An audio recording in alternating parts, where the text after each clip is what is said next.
Hi, once again, this is Chico West. I'm excited to be here.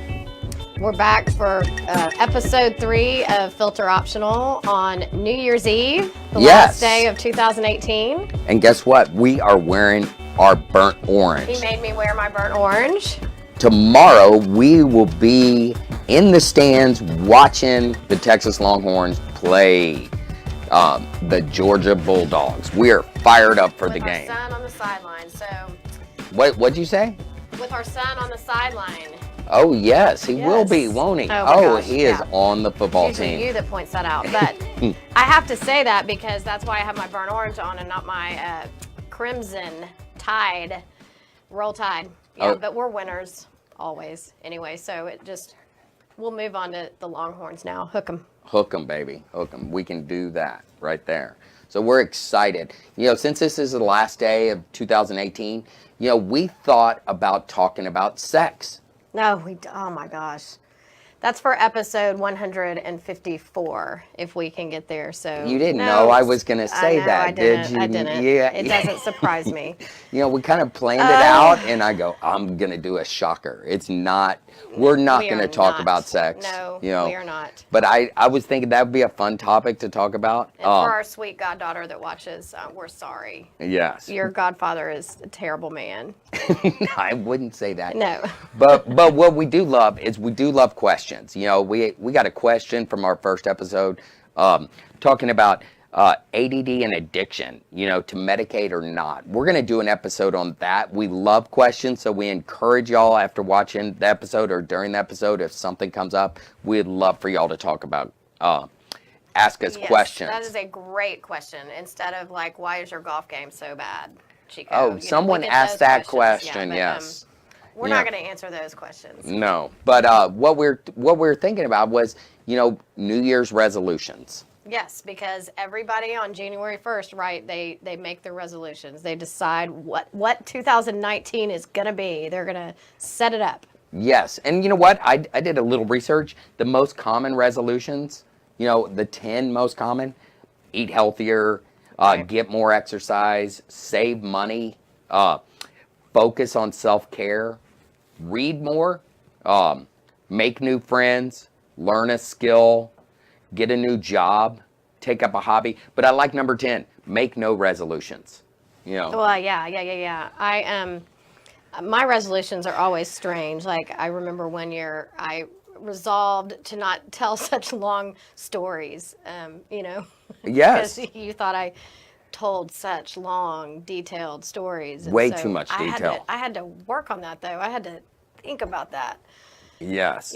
But of course, it's always to work out more. I mean, I'm sure gym memberships and all that stuff just skyrocket in January. And, big time. But I prefer to wait till Easter to make, a big resolution. Yeah, real health resolutions. You kind of want to hunker down because January and February can be kind of depressing.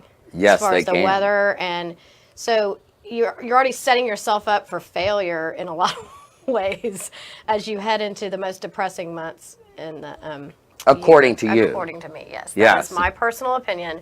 My sweet friend that has a birthday on February 1st, I always call her on February 1st and say, this is my favorite day in February because you were born, and then I hate the rest of February, really, but anyway. And you almost set yourself up to hate it. I do. I completely set myself up to hate it, but...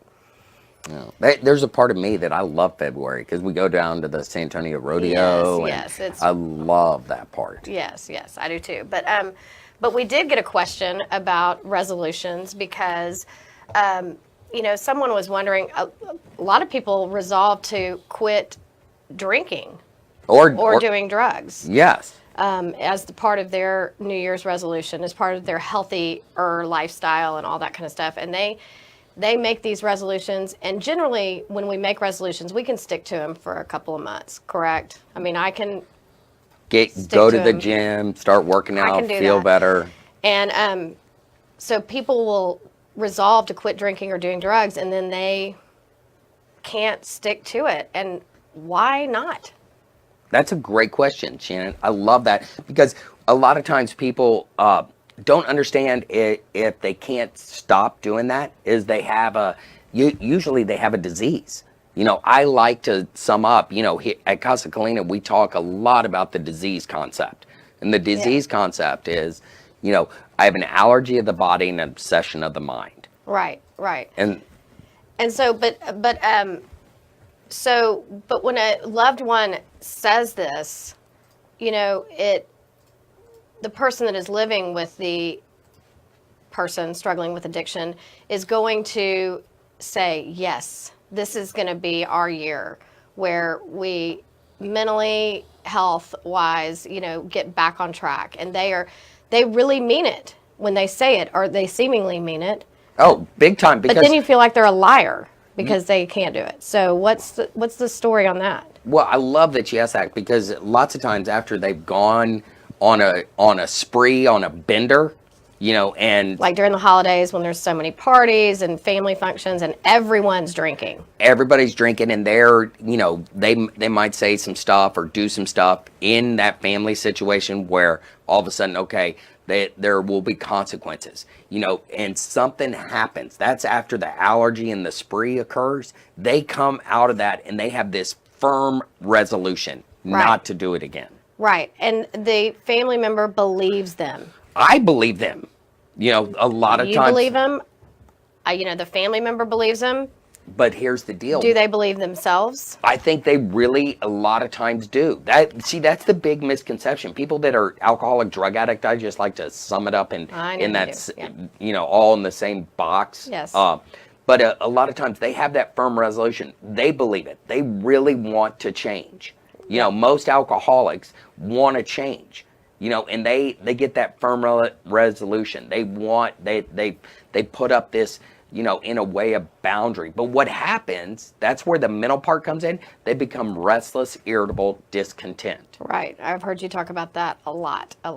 Yeah, and so if they don't address that in that sense of community, in that sense of working the steps, and really... So that's how they prevent becoming restless, irritable, and discontent. How do they, avoid getting that way? You're saying work a program, actually. Yeah, and lots of times... Instead of just quitting. And they quit. Alcoholics, drug addicts, they quit multiple times.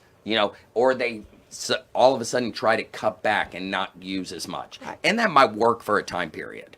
But because they're lying to themselves, maybe, they're not, they really believe themselves. I'll say it that way. Because they really believe themselves, they don't seek out a program or... Yeah, I like your question. I think I understand what you're saying. Mm. They don't believe themselves. I think they really believe they can do it themselves. Yes. So it's very self-absorbed. They don't want to get in and expose the chaos that they've created in their life. Right. And so how does a loved one support that without I'm sorry. I would be okay. Here we go. So Chico says to me, a few nights ago, hey, let's talk about, New Year's resolutions. And I don't think I said New Year's resolution. Oh, no, you didn't. I said that. But you said in the new year. Yes. You said, I think I want to try that keto diet, because I've been reading about it and whatever. And I automatically have zero. I told you. Because you said what I'm about to say is probably going to make you angry. Now, how did you know? You can't make me angry. Yeah, all of a sudden. Are you going to get angry? Did you not hear the first episode? I know. You said something along the line. You did say, what did you say?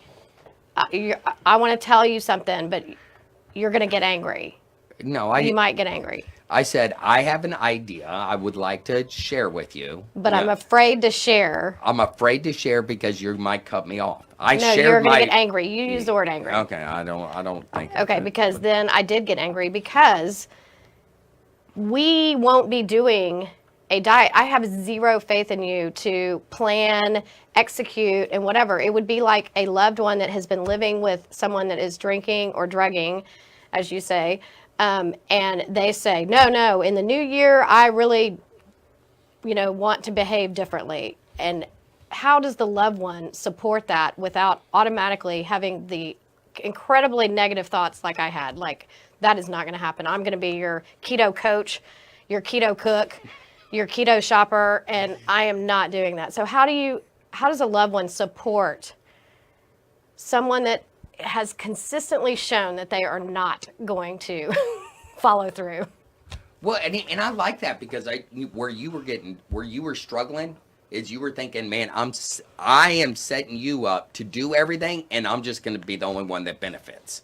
Yes. Is that correct? Yes, and I was going to be worn out and tired Yes. and over And then it. you were going to get in and try to help manage my eating. But going back to, okay, how does a Yes. loved one help? I love that because the loved one, what you did different, it's going, man, I'm not going to do that for you. That's right. You know, that is the deal. But you do want to begin to look at, okay, hey, eating healthier, you've mentioned that and stuff like that. Yes. But you don't want to do it for me, okay? No. And so I can't exactly anymore. But here's the crazy thing is our biggest struggle lots of times at Casa Colina is the family member. You know, Right. the family member tries to overdo, and then when we start to hold them accountable, they go, Because I am going to say that I am not doing that for you. But already in my head, I'm a little bit like, oh, I might need to buy a cookbook and I might need to start really thinking about it because, you know, I might cave. I'm not, I don't want to say that out loud because I might cave and You be your just did. keto coach. You know, just I did cave. I know. You know, and now I got it, and I can replay it to you. I know, but I'm going to say, no. Maybe I will. You come up with a plan. Maybe I'll buy you a cookbook. Yeah, see, that's what I'm going to get for, New Year's now. New Year's gift, since I didn't get anything for Christmas. But Yeah. I'm kidding. Okay, but Okay. here's the deal. You don't need a kid. That's kind of fun. I know. I don't want you to bring But up. getting back to the families, I like, Yeah. families know their loved one has a problem. Right. But here's the deal is And during the holidays, it's amped up because the family members having to kind of lie and minimize and rationalize. Yes, they're having to do that too, along with the addict. So they're joining in. So Oh. what do you call it? You don't call it enabling. You call it disabling. disabling. We'll do a whole But, deal yeah, I on know, that. we But can. But here's the thing. The crazy thing is, the alcoholic, the drug addict, most of the time is not in denial about their disease. Okay. Okay, what the deal is, they recognize they have a problem. They've tried to control it. They've tried to, manage it, maintain it, do all these things. But what the alcoholic, the drug addict, I just put them both together, is what they're struggling with is delusion. That they can somehow manage it themselves. That they're going to be different. Right. That framework of, oh, I'm an alcoholic. Oh, it's the old lady. It's this, it's that. Right. What I struggled with in really embracing my addiction is my grandmother. She got sober in 62 and then relapsed in 70 till 85. Multiple programs. Right. I knew her addiction. It was for old women. I didn't Right. think a 21-year-old. But that was because that was your experience. That was my experience. Yes. But I was 21, blah, blah, blah, but I am truly an alcoholic drug addict. But the deal is the family members, what their big D is denial. And so going back to Right. your question, that denial gets in the way. And so they try to manage it. They also try to control it. oh, big time. So you have two people trying to control something in different ways, and it's not working. No, it just creates more chaos. Right. And resentment. But, and then that's where I get to the internal struggle of the family member. Like, I really was already starting to resent you for trying to get me to do this diet with you. And really, to your credit, it was just a question. It was just a question. But, I'm telling you that I have to figure out how to not try to control your request or whatever. I don't And know. it wasn't even a request. I like that you kind of wrestled with it. It was just a question. I threw it out as a question, but we had a good dialogue. But it kind of got you fired up. Yes. And I like that because what I did is, I'm going to do some things. I'm not asking you to do anything. I'm going to begin to demonstrate. But you made some promises, and so we'll see. we will see. But, there's still a shadow of doubt in my mind. But I think that's where how can I deal with that shadow of doubt in my mind, like as the codependent or the not the addict, like The disabler. the disabler. Yeah, Yes. you didn't want to disable me on doing everything. Me kind How of can I losing how can I weight. move on from that doubt? Because I'm sure there are a lot of families out there right now that have had. Every family has dysfunction, and then especially over the holidays, there's probably some incident between someone that is weighing heavy on people's hearts, and that's why they want to resolve to make things better and all that kind of stuff. Well, and a lot of you know. resolving with families is just pushing it under the rug. Well, right, and that yes, and then there's that.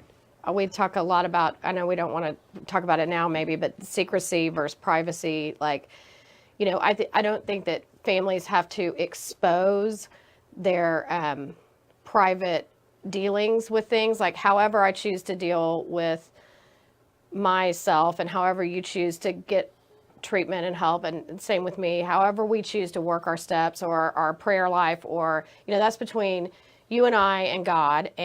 But as long as we don't have secrets. Yeah, I love that concept, secrecy versus privacy.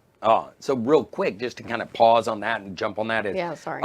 in addiction, and we really believe, both you and I, that addiction's a family disease. Right. And so the whole family needs changing. That's our mission at Casa Colina, is to equip men and their families with the tools for a lifetime of freedom and sobriety. Right. I love that, because we're trying to help equip that. But the deal is, we have a lot of secrets, and we're as sick as our secrets. And when we keep those secrets, it just perpetuates the problem. Right. And so the difference between secrecy and privacy is finding people that, that won't expose it, that won't shame you, because addiction's a shame-based disease. And so what we do is, that's where that sense of community comes in. If you see people Yes. with long-term recovery, I like it. We had a friend over the other night, and I like what he shared is there's these 4 common characteristics. People go to treatment, they follow the aftercare plan, they're working the steps and have a relationship with God, and they have community. Yes, which has always been so important, because I think that leads to freedom, like you said, equipping men and their families for a lifetime of freedom. I need to be free from that doubt, and I'm not the addict, but I still need freedom from that doubt and the secrets, whatever secrets I might be holding or whatever. But also, it's the deal is you don't feel so alone. Right. And so when you get around other people that are struggling with some of the same things you're doing, they might be further along, but they can spur you on. They can push you forward. Right. And where you're not feeling alone. A lot of these family members feel real alone. So, Yes. The deal is I see family members. I was talking to a family member. They have a 26-year-old son, that is in treatment. And what I challenged them, asked them, are they in Al-Anon? Are they going to, I think you were listening to my conversation with them. Yeah. Are they going to, Celebrate Recovery or Prodigal Ministry Yes, or right. other stuff like that? Well, and I do think that a lot of disablers, like myself, can get into the mode of, I don't want a group therapy session. I don't need a group to, and I think that's where secrecy and privacy comes in. I do think you can seek help in private while uncovering some of your secrets, so that you can have freedom from your secrets.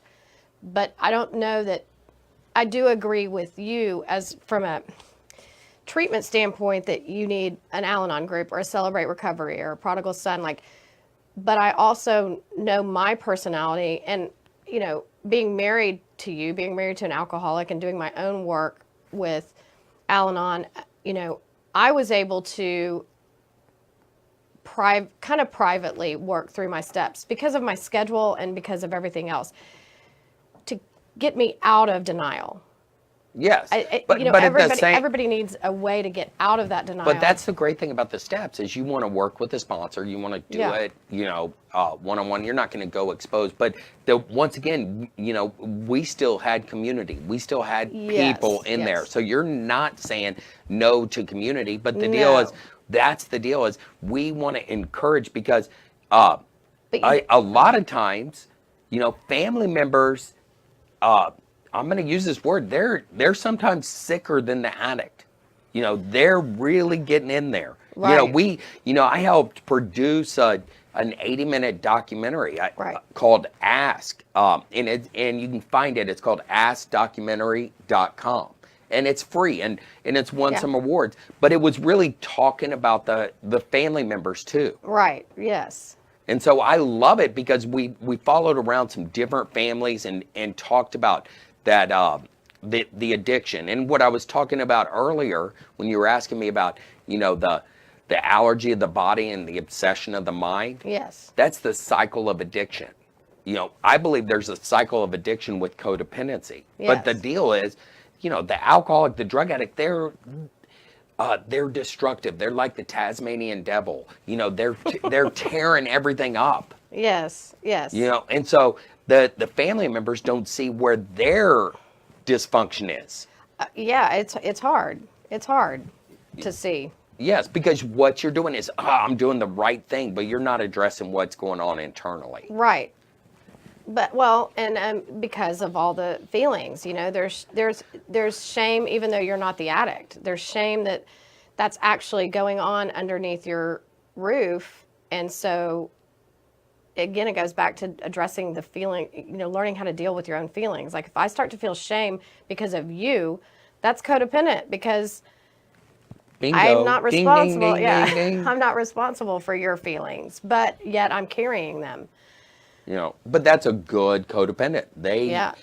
will carry those, and the good addict will just throw it on you Yes. and allow you to carry it. Yes. So that's where getting healthy is not take that on, because sometimes there's not a bad question. Going back to our interaction the other night when I was just talking about a keto diet. Hey, what are you thinking? I shared, I'm fearful just bringing this up. I just wanted to process it. I know. And at first you were taking it on, which is understandable. No, yeah, I was mad. I mean, And then I just didn't the get thought of defensive. it. The thought Yes. of it. Because you started taking on my stuff. Yes. Yeah. And Yes. and the good thing is we haven't. But then I backed off. I can work through it. I can work through it in my head as we process, and I can get to a point of like, no. Yes, but here's the crazy thing is that, we were talking about this podcast and doing this vodcast is that I think that's the reason people were asking us, because they see us work through this stuff. Yeah, they do. They have seen us kind of wrestle with different things, and we wrestle with things in the open. Yes, yes. And I think that's sometimes healthy. Is it, it's not saying good, bad, right, or wrong on your Yeah. part. You were wrestling with But that. it's also, since you were in recovery when our kids were born, we've always, you talk about that allergy. I've been in recovery, not a sense. I'm still in recovery. Okay. Yeah, no, I know. I don't know how I said that, but Yeah. okay, whatever. So, Semantics. yes, I'm all about semantics. I know. Yes, you are. Rain Man, but A little bit. he's a very good driver. So, see, and you throw me out. Since our kids were young, they knew about, like, Daddy is allergic to alcohol. But that takes the shame out of it, because we have taught our children since they were born that the disease model, that Big time. it is a disease, and that, it's just like we have many, many, many friends that children have peanut allergy. It's like you tell them that their body reacts the same way as a peanut allergy. It can be deadly. It does not work. And Yeah, They- and I they know love that. I love talking about that allergy part because like with the peanut allergy, they need that EpiPen and their throat starts to close up and they can't breathe and stuff Right. like that. Is with addiction, I like to say it's an allergy, but kind of the opposite of a peanut allergy where your throat closes up, your throat opens up Right. and wants more Yes, and I've heard you can't say that. get enough. Right, right. And that takes the shame out of it. And so I do think that the shame has been taken out of addiction for our children and for our family after you expose it and not keep it secret, and not think that the person is bad. It's the behavior. Yeah, and it's not. It's you hear that age-old, comparison of like, what if your family member? I've heard you say a million times, what if your family member had cancer or whatever? I mean, it's the same thing. It's a disease, and so that helps take the shame out of it, and then people can really move on to help, I think. Yes, but it doesn't take away. It takes away the shame that you have a disease. Because a lot of people drink. You partake with alcohol, but you don't have the disease. Right. It doesn't paralyze you. You don't do things like I did. Right. Right. And so there's nothing wrong with alcohol. There's something wrong with Right. alcohol when it's ingested in my body. Right. That's we have the funny question that, I go to a lot of conferences with Chico, and I've been in this business with him for 23 years and all that stuff. And I always get the top two questions I always get is, one, how are you married to Chico? And She's truly blessed. yes, they say, one, how are you married to Chico? And then the second question is, and do you drink? Are you in recovery? And I always say, well, the answer to both of those is, the answer to the first one is also the answer to the second one or something like that. Like, yeah, how are you married to Chico? Well, because I drink, but and it's a little play. It's a joke. Yes. Yes, yeah. So, but our deal, getting back to what we're, discussing is that allergy. So we talk about the allergy big time in our family. Yes. It doesn't take away the fact that we want to hold people accountable, and the deal is you have consequences to your actions with your drinking. Even though you have this disease and you are truly delusional thinking that you can somehow control it. Right. But once you begin to educate them and teach them and get them to begin to embrace it, they can do something different. And parents try to control their kids drinking too. Wives do. Well, wives do, but they also, so this brings me to kind of, people are always like, oh, it's so great that your kids have Chico as a dad and everything, so they, can stay straight and you Yes, can it see it. is. Well, yes, but we have always said, it's kind of like being a preacher's kid too. Like, our kids are not immune to, they're going to try it, they're going to do whatever, but it's the education behind it. In our experience, 23 years of experience, I have made note of you. We have two boys, and you've worked with men generally this entire time in addiction.